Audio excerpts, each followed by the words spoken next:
이렇게 해서 민중당 실험이 실패하고 난 다음에 그 민중당의 잔당과 그 다음에 또 지하에 여전히 남아있었던 세력들이 다시 지상으로 올라서 한노당이라는 걸 만들었습니다. 한국노동당.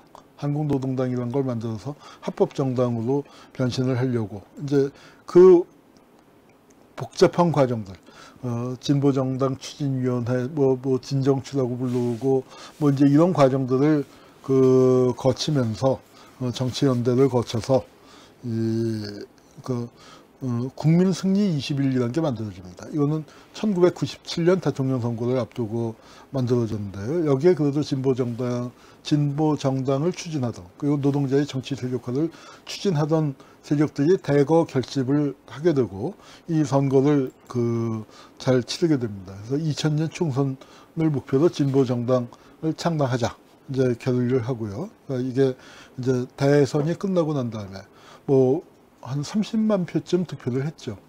득표를 해서 60만큼은 안 나왔지만 또 무시할 수 없는 득표력을 보여줬다. 이제 그런 평가를 받았습니다. 그리고 이게 이제 진보정당 창당을 위해서 신체유지의 총공세를 진보정당으로 돌파해내자. 2000년이라면 언제겠습니까? IMF 위헌위기의 직후잖아요. 그러니까 거기서 정리해고에 노동위원회 회사 통폐합에 이런 신자유주의 바람이 불 때 김대중 대통령이 집권하고 있는 시기였지만 어쩔 수가 없는 상황이었죠. 이제 신자유주의 바람이 몰아닥칠 때 이것을 진보정당으로 돌파해내자. 이제 그러면서 민주노동당이 만들어졌습니다. 우여곡절 끝에 만들어졌고요. 그리고 민주노동당이 처음으로 의회에 진출하게 된 게 바로 2004년 총선이죠. 자, 민주노동당이 제3당이 됐습니다. 민주노동당이 제3당이 될 거라고 혹시 언론 검색해 보시면은 확인해 보실 수 있겠지만 그 얘기는 제가 제일 먼저 한 것 같아요. 민주당보다 많이 나올 것이다. 아무도 예측 기사 없었던 것 같은데 그거는 제가 제일 먼저 했습니다. 그리고 이게 의미가 있었던 게요. 이때 민주노동당이 10석을 얻었지 않습니까? 여기 주요 낙선자에 빠져 있는 게 김종필입니다. 네, 김종필이 요 신문이 조간신문이 나올 때만 해도 김종필이 당락이 결정이 안 됐어요. 근데 정말 재미있는 게 뭐냐면은 여기서 마지막 득표율을 갖고 따지는데 비례대표 정당 투표로 의석을 배분할 때 0. 몇 프로를 누가 몇천 표가 더 나오느냐에 따라서 민주노동당이 갖고 가느냐, 자민련이 갖고 가느냐였는데 거기서 자민련에서 걸린 게 김종필과 노회찬이었습니다. 그래서 노회찬 의원의 당선이 정말 극적이었죠. 그래서 김종필을 낙선시키면서 당선되는 이제 그런 과정을 거쳐서 민주노동당에 등장을 했습니다. 이때 이제 그래서 노회찬 의원이 이제 당선자 신분이 되니까 토론회 나갈 기회도 훨씬 많았고 그러면서 물갈이라고 했다가 물갈이가 아니라 판갈이다. 불판 갈듯이 완전히 판을 갈아야 한다라고 해서 장안의 화제가 되었었고 아주 촌철살인의 이제 그 내공을 보여주기 시작을 했는데 그때 유명한 논쟁이 하나 있었습니다. 지갑 논쟁이라고. 누구와 누가 싸웠냐 하면은 노회찬과 유시민이 싸웠어요. 그래서 뭐냐면은 서로 열린우리당은 40몇 석에서 152석이 됐고 민주노동당은 하나도 없다가 10석이 됐거든요. 근데 그걸 뭐라고 했냐면 서로 지갑을 주웠다라고 비난을 한 거예요. 그래서 제가 인간에서는 운동권 논쟁이 끼어들질 않고 저는 한 놈만 패의 정신으로 수구꼴통들만 패다가 이때는 약간 개입을 했습니다. 그런데 그때 노회찬 의원 편을 들어드리질 않고 노회찬 의원은 민주당이 지갑을 주웠다. 그러니까 유시민이는 민주노동당이 지갑을 주웠다고 싸울 때 저는 민주노동당이 지갑을 주웠다라고 그랬습니다. 왜냐? 민주당은 제가 볼 때는 이거는 이 17대 총선은요. 지갑 주운 게 아니에요. 도박을 한 거예요. 노무현 대통령이 천하의 승부사 노무현 대통령이 임기 4년 남은 대통령직을 걸고 도박을 해서 딴 겁니다. 정치적인 도박을 승부를 건 거예요. 근데 그 돈통을 이제 들고 나오다가 우리 정동영이 그 대표가 저 노인 폄하 발언하는 바람에 또 깨박을 쳐서 152석 밖에 안 된 거지. 예, 사실은 도박을 한 겁니다. 지갑을 주선 거는 민주노동당이 주셨는데 제가 그렇다고 유시민이 편만 든 건 아니에요. 그 지갑, 우리가 보통 지갑 주웠다라고 얘기할 땐 남의 지갑 주운 거잖아요. 아니다. 강도당한 자기 지갑을 주웠다. 자, 제가 그렇게 얘기한 게 저는 근거가 있다고 생각합니다. 5대 총선 때 조봉암 선생 돌아가시고 난 다음에 진입 열렬했었어요. 그때는 그건 진보 정당도 아니에요. 그러니까 당이라고 할 수가 없어. 당이라고. 왜냐하면 당에서 공천제도도 웃겨서 정당 추천제 사회대중당 간판을 갖고 좀 부산 동네가 진보적인 그 성향이 좀 강한 데도 했었는데 거기 사회대중당 후보만 3명 나왔어요. 어떻게 됐을까요? 셋 다 똑 떨어졌죠. 그렇게 분열돼 있었어요. 오합지졸. 그런데 그때 참의원까지 합쳐서 8석인가를 얻었거든요. 그랬더니 의회 진출에 실패했어. 200석 중에 220석인가 중에서 8석을 얻었습니다. 그런데 여기서는 300석 중에 10석을 얻었더니 민주노동당이 약진을 했다. 의회에다 교두보를 확보했다라고 얘기를 하는데 그 참 60년은 아니고 40년 가까운 세월이 그 지나는 사이에 한국 사회의 지형이 그만큼 우경화됐던 거죠. 진보 정당을 할 수 있는 토양이 더 나빠져서 여기는 그냥 아무나 나가서 오합지졸로 나가서도 8석을 했었는데 그 토양을 잃어버렸다가 겨우 그만큼 회복한 거 아닙니까? 겨우 그만큼. 그것도 지역구보다도 정당 투표도 8석이 되고 지역구는 2석밖에 안 되는데.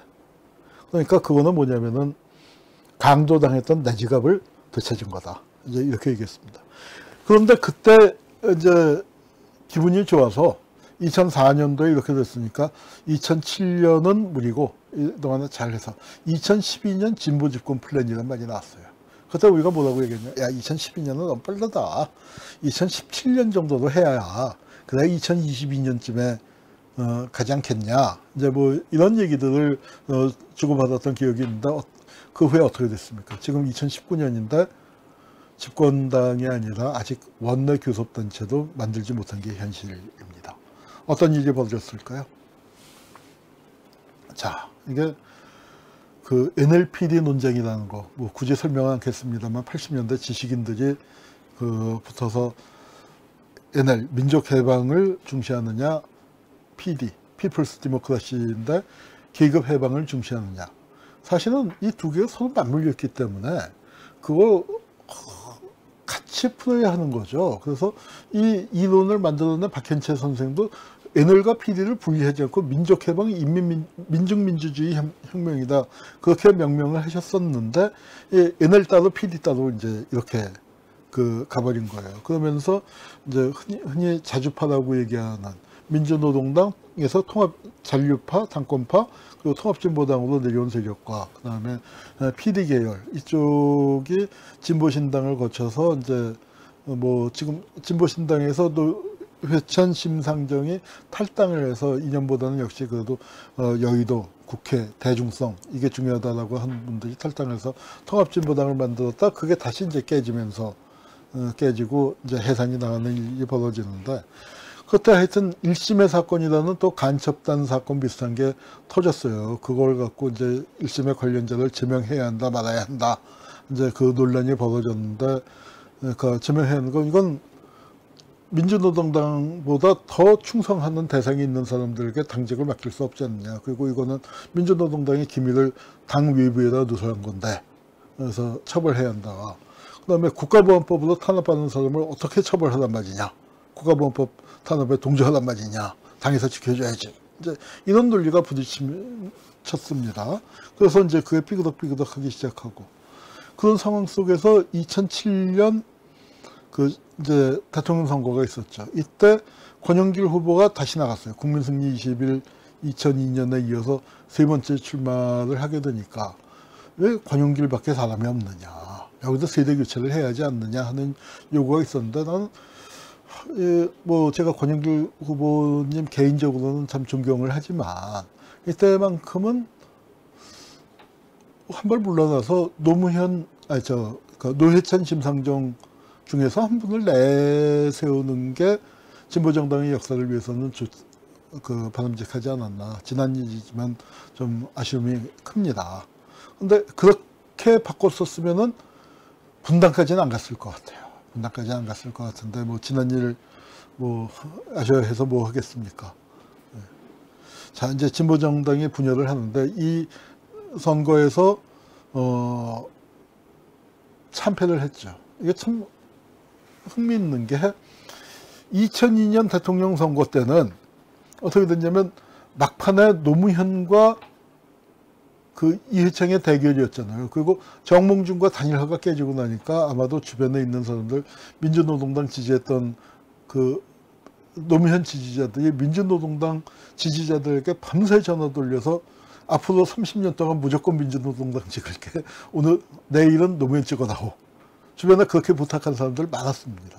그런데 이제 그래서 민주노동당 당원들이 굉장히 고심했었던 투표. 아마도 모르긴 몰라도 민주노동당 지지자들 중에서 노무현 후보를 찍은 분들도 많았을 것이고, 그에 노무현 후보가 그 정도의 표차를 낼 수 있었던 아주 중요한 근거가 됐을 거라고 생각을 하는데, 그러니까 참 가슴 아픈 거죠. 우리가 언제까지 진보 정치가 똑바로 쓰질 못하고, 당당하게 자기 발로 쓰질 못하고, 이렇게, 그러니까 이 수구 세력한테 정권을 넘기면 안 되니까, 수구 세력 당선자 내면 안 되니까 우리 민주당 찍어줘. 그러니까 이렇게 해야 할지, 그거 빨리 극복을 해야 되겠죠. 자, 근데 이 선거에서 하여튼 선거가 우울하게 끝나고, 그러고 난 다음에 선거에 대한 평가를 놓고 민주노동당 내에서 이제 친북 노선이냐 아니냐 이걸 사고 격돌이 벌어집니다. 그리고 그 유명한 논쟁이었죠. 이 토론회에서 조승수, PD 계열의 조승수와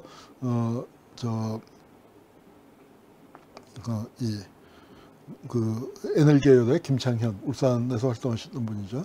여기서 이제 토론하는 과정에서 종북이란 말이 처음 나오기 시작을 하고, 그걸 이제 조선일보가 받아서 옳았구나 하면서 이제 민주노동당 두동강 났다 이제 하고, 그리고 이게 탈당한 사람들이 진보신당을 만들고, 남은 사람들은 우리를 꾸짖어 주십시오. 근데 하여튼 이게 이제 갈라지게 됩니다. 갈라지고 진보신당이 이렇게 창당준비위원회를 결성해서 노회찬, 심상정이 같이 나갔죠. 그래서 그랬다가 이제 이게 다시 합쳐지는 겁니다. 다시 합쳐져서 통합진보 2012년 총선 승리와 진보적인 정권 교체를 표방하면서 통합진보당, 그래서 통합이란 말이 이제 갈라졌던 게 다시 모였다 거고, 그때 보세요. 누구까지 있습니까? 유시민까지. 참 분리분리한 모습으로, 그러니까 이렇게 심상정과 이정희가 껴안고, 이 구도는 참 좋은 구도죠. 참 좋은 구도였고, 이때 야권 연대해서 민주당하고도 협력을 해서 통합진보당의 의석을 많이 얻었는데, 그런데 문제가 뭐냐면은 이 총선 과정에서, 그러니까 이 비례대표를 당내 경선을 하는데 그 비례대표의 표 몰아주기.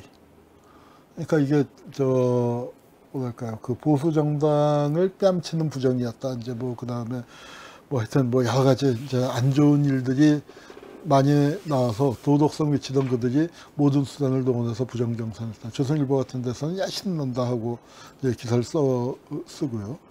종북 논란과 경선 부정을 극복 못한 채 당이 고립되기 시작을 했습니다. 그러면서 이제 2012년도에 총선에서 13명이 당선됐으니까 2004년도보다 분열됐었던 걸 극복하고 가능성을 보였어요. 가능성을 보였는데 몇 달 못 가서 비례대표 경선 부정과 중앙위 폭력 사태라는 게 터졌습니다. 그러면서 이제 분당하고, 요 얘기는 앞에 역사부터 설명드리죠. 그래서 이제 그 당의 폭력성이라는 게 그 강기갑 공중부양 사건, 그다음에 또 김선동 의원이 최루탄을 국회에서 터뜨렸어요. 사실 따지고 보면은 강기갑 의원도 또 분노를 표출할 만한 상황이 있었고, 그다음에 김선동도 한미 FTA 그 저지를 위한 목적이 있었다고 하지만 이게 수단이 목적이 아무리 좋았다 하더라도 이런 모습이 비춰졌을 때 진보 정당의 폭력성, 과격성, 그런데다가 당내에서 이제 이 사진이 나오면서 그 당시에 조 누굽니까? 갑자기 이름이 민주노총 위원장을 지냈던 분인데, 조용술 목사님 아들, 갑자기 이름이 그 머리를 이제 뒤에서 잡아당기는 사진이 나오면서 이게 이제 비대위원장이었는데, 하여튼 통합진보당이 이제 완전히 깨지는 분위기로 대중들에게는 이제 이런 모습으로 보여지게 됐고요. 그 다음에 남아 있었던 이석기 의원, 이거는 오해 소지가 상당히 큰 얘기죠. 그리고 그러니까 언론에서도 이제 보수 언론에서도 굉장히 왜곡을 해서 보도했습니다만, 그러니까 이 말이 아마 제가 변명이랄까요? 이걸 이런 일이 있었습니다. 그러니까 하여튼 일반 국민들의 일반적인 정서하고는 전혀 동떨어진 거죠. 근데 저로서는 이 얘기가 나온 맥락이 이해는 가요. 왜냐하면 인터넷 찾아보시면은 아시겠지만 한창 때, 특히 이제 유럽 무렵 때 보면은요, 그때 인터넷에서 제 이름이 그러니까 때려 죽일 놈들의 상위권에 있었습니다. 왜냐하면은 처음에는 거기에 이제 그 부동의 이제 위치가 김대중 노무현이 있었고요. 그 다음에는 송두율, 강정구가 있었단 말이에요. 그러니까 저는 훨씬 뒤에 있었는데, 김대중 대통령 이제 현직 물러나고 돌아가시고, 노무현 대통령 돌아가시고, 송두율, 강정구는 잊혀진 인물이 됐고, 그 다음에 이명박, 박근혜 때 지식인 중에 나가서 떠드는 사람이 거의 없었습니다. 진짜로 이명박 때 별로 없었어요. 근데 이제 혼자 좀 그래서 저는 마이크를 끄지 않고 떠들어다니까 이제 저놈부터 어떻게 해라 해서 이제 보면은 전쟁만 터지면 무슨 일만 있으면은 때려 잡아야 할 놈들 그 명단 같은 게 인터넷에 많이 돌아다니는데 거기에 제가 늘 상위권으로 들어 있었습니다. 근데 이제 저는 기분이 좋지 않지만 전쟁이 안 일어난다고 생각을 하고, 그러면 또 전쟁이 일어나면 저만 죽겠습니까? 수백만이 죽는데 저 같은 사람도 목숨 내놓을 수도 있는 거죠. 이제 그럼 좀 그렇게 맘 편히 삽니다. 그리고 그다음에 평상시에는 그래도 대학 교수고 이름도 좀 나 있고 책도 여러 권 썼고 그다음에 또 이제 나 괜히 건드리면 시끄러워질 것도 많잖아요. 그리고 또 이제 스피커 키워갖고 에구구구구 하고 엄살을 하든지 왜 때려 하고 이제 대들든지, 저는 그러는 게 가능한 위치죠. 근데 그러니까 저도 생각을 해보니까 뭐냐면은 시골 지역에 이름 없이 정말 밑바닥에서 활동하고 있는 사람들, 동네 경찰서에서 잡아가도 주도세도 누가 응원해 줄 사람도 마땅치 않은, 같이 싸워줄 사람도 마땅치 않은, 더군다나 전시 상황에서 이분들이 기억했던 건 뭐냐면은 보도연맹 같은 거 기억한 거예요. 실제 우리 역사에 있었지 않습니까? 전쟁 터지니까 수십만 명을 잡아다가 그냥 죽여버린 그런 역사가 있었는데, 그 역사를 밑바닥에서 느끼던 사람들 입장에서 가진 공포, 전쟁이 터진다고 했을 때 우리들은 어떻게 될 것인가에 대한 그 공포, 그러니까 그게 처지는 다르지만 제가 그걸 이해가 갔어요. 그 심정이. 제가 동의하는 건 아닙니다만, 그러니까 참 민주노동당 그때 내란 모사건 있고 통합진보당의 강연을 갔는데 그 얘기를 했더니, 내가 동의하진 않지만 그 심정이 이해가 간다 했더니 우시는 분이 계셨어요. 그리고 끝나고 난 다음에 나와서 하시는 얘기가, 사건이 터진 다음에 이해한다는 말을 처음 들어봤다는 거예요. 그 전까지 너희 억울하겠다, 억울하지 하는 얘기는 많이 들었는데 이해가 간다는 말을 처음 들었다라고 하셔서 참 마음이 먹먹했었습니다. 근데 하여튼 이게 이제 대중과 동떨어진 감정 분위기에서 이런 말이 나오니까 옳다 잘 됐구나 하고 치기 시작을 한 거죠. 그래서 어떻게 됐습니까? 통합진보당이 이제 이런 과정들을 거치면서 이석기 내란모 사건이 터지고, 이것을 갖다가 누굽니까? 황교안이가 이제 착 해갖고, 법무부의 위헌정당 심판을 청구하고, 그게 오늘의 황교안을 만들어준 거죠. 그리고 헌법재판소가 이걸 받아들여서 해상 결정을 내리는 상황까지 갔습니다. 그래서 2004년 12월. 근데 참 가슴 아픈 거는요, 이날이 추웠어요. 굉장히 춥긴 했지만, 아무리 그래도 그렇지, 원내 제3당이 해산을 당했는데 1000명도 안 모였어요. 근데 1000명도 안 모이게 생기니까 해산을 시키는 였다고 생각을 합니다. 그래서 이거는 저는 그때 통합진보당이 잘했다고 생각하진 않아요. 통합진보당이 굉장히 대중 노선을 표방을 했지만, 대중 속으로 들어갔지만 그 대중은 자기들 얘기에 동의하는 그 대중이었지 전체 시민과 전체 국민을 보질 못했습니다. 제가 인터넷 치면은 종북 좌빨이라는 소리 많이 듣고, 김일성 찬양 소리 많이 듣고, 이념 지향으로는 오히려 그쪽하고 가깝다고 볼 수 있지만, 제가 볼 때도 저렇게 가면 안 되는데, 대한민국의 그 지형에서는 이렇게 하면 안 되는 건데 하는 방향이 많았었습니다. 그러니까 전 두 가지 참 가슴 아팠는데, 하나는 통합진보당 쪽에 대해서도 가슴 아팠고, 처음에 이제 이석기 내란모 사건이 터졌을 때는 저도 그런가 보다 했어요. 그러다가 1심에서 엄청난 형량이 떨어지는 걸 보고, 그러니까 저는 내란은 그게 무슨 내란입니까? 그냥 적당히 이제 그렇게 분위기 잡아놓고 끝날 줄 알았는데, 그걸로 실형이 어마어마하게 떨어지는 걸 보고, 아이쿠, 이건 헌법적 위기 상황이다 하고, 그때 마침 항소심 도와달라는 부탁을 변호인단에서 해서, 알겠다, 바로 대답을 했거든요. 전화 받자마자 이제 바로 받지는 못하고, 보니까 문자 들어 있어서 바로 5분쯤 뒤에 전화를 했죠. 그랬더니서 통화하고 이제 언제 만납시다 얘기하고 했는데, 나중에 심재환 변호사 만나서 얘기 듣다 깜짝 놀랐어요. 심 변호사가 전화를 저 같은 사람한테 한 10명한테 문자 남기고 전화했는데, 저만 답이었다는 거예요, 저만. 그래서, 이게 분위기가 이런가 보다.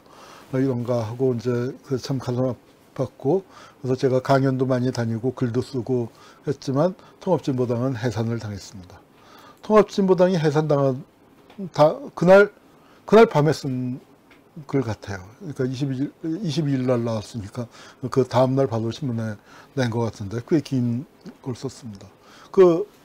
제목을 이렇게 뽑았습니다. 민주화로 태어난 헌재가 기득권 수호의 천병이 됐다는데, 바로 87년 헌법의 제도적인 산물이 헌법재판소입니다. 두 번째 산물이 진보정당이었다고 생각해요. 그런데 마치 성경에 나오는 카인이 아벨을 죽인 것처럼, 먼저 태어난 헌법재판소가 뒤에 태어난 진보정당을 죽여버리는 그런 상황이 벌어진 겁니다. 그리고 이제 이렇게 된 상태에서 통합진보당은 해산당하고 지지 멸렬해 있었던 상태에서, 그리고 진보신에서 이제 정의당이 새롭게 태어나는 겁니다. 그러니까 진보신당 전체가 온 건 아니에요. 거기서 진보신당은 진보신당으로 좀 이념적인 정당으로 가야 한다, 그렇게 했는데, 심상정, 노회찬 두 분이 그래도 대중정당을 해야 한다. 그래서 오랫동안 진보신당을 같이 해온 분들하고 좀 결별을 하는 심이 됐는데, 지금은 그때 진보신당에 남았던 분들 중에 상당수가 정의당에 다시 이제 합류를 하셨다고 들었는데, 그게 맞는지는 잘 모르겠습니다. 하여튼 그렇게 됐고, 정의당이 그래서 이제 2015년 11월 22일, 그러니까 아마 통합진보당이 해산당하기 직전에, 해산당하고 1년 뒤에 정의당이 만들어집니다. 그래서 지금 민중당이 따로 있지만, 그래도 진보정당의 큰 집으로, 진보정당이 다 통합되어 있는 건 아닙니다. 다 통합되어 있지는 않지만, 그래도 정의당이 가장 기대를 모으는 정당이 됐고요. 그래서 선거에서 심상정 노회찬이 진보정당에서 첫 번째 3선. 노회찬 의원은 참 파란만장했죠. 삼성 그 폭로했다가 의원직을 상실하고 다시 그래서 의회에 이제 다시 복귀를 해서 활동을 하다가 이제 우리 곁을 떠났습니다. 지금 이제 패스트 트랙을 통해서 비례대표제, 정당 득표제 이제 그걸 준비를 하고 있는데 그게 꼭 뭐 진보 정당한테도 도움이 될 거예요. 정의당은 의석수가 상당히 늘 겁니다만 좀 걱정되는 측면은 지금 현행법대로면은 이런 기독교 자유당이나 뭐 대한애국당 뭐 그런 쪽이 오히려 가능성이 있지 않을까. 그래서 이게 그러니까 진보 정당에 도움이 되는 측면과 함께 이런 또 극우파들이 또 목소리를 의회에 진출할 수 있는 그런 기기 될 수 있는 어떤 양날의 칼 같은 성격을 띠고 있기 때문에 이 제도를 좀 더 좋은 방향으로 다듬을 필요가 있다고 생각을 합니다. 자, 우리 이제 노회찬 의원이 그려지는 이제 1년 됐습니다. 앞으로 우리가 그러니까 이 진보 정당을 키워나가야 할 텐데 우리가 가야 할 길이 아직 멀죠. 우리 심상정 대표께서 이 대중적인 방향을 많이 얘기를 해주셨습니다. 정말로 고민을 많이 하고 있고 우리 대중들도 이제는 진보 정당을 좀 밀어줘야 하지 않을까. 자, 여러분 어떻습니까? 그전에는 수구 세력이 살아날까봐 무서워서 못 찍었는데 이제는 수구 세력이 많이 약화되지 않았습니까? 그리고 영남권, 호남권 쪽에서는 수도권에서는 모르겠어요. 이 민주당하고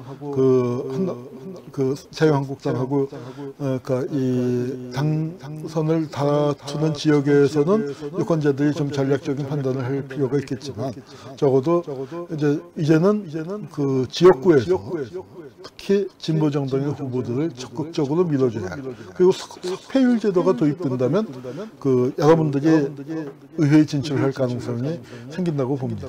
그래서 진보 정당이 다음번 총선에서 약진을 할 수 있어요. 어느 정도가 약진일까요? 원내 교섭단체? 그거에 만족해서는 안 될 거라고 생각합니다. 저는 한 40~50석 정도를 확보해서 규모 있는 그리고 발언권을 원내에서 확실히 갖고 진보 정치의 꿈, 노회찬이 묻고 그리고 노무현, 당적은 달랐었습니다만 노무현 역시 진보 정치를 꿈꾼 거 아닙니까? 정치의 진보를 이루기 위한 어떤 제도권 내에서의 기반을 확실하게 다졌으면 하는 바람입니다. 제 말씀 여기서 마치겠습니다. 감사합니다.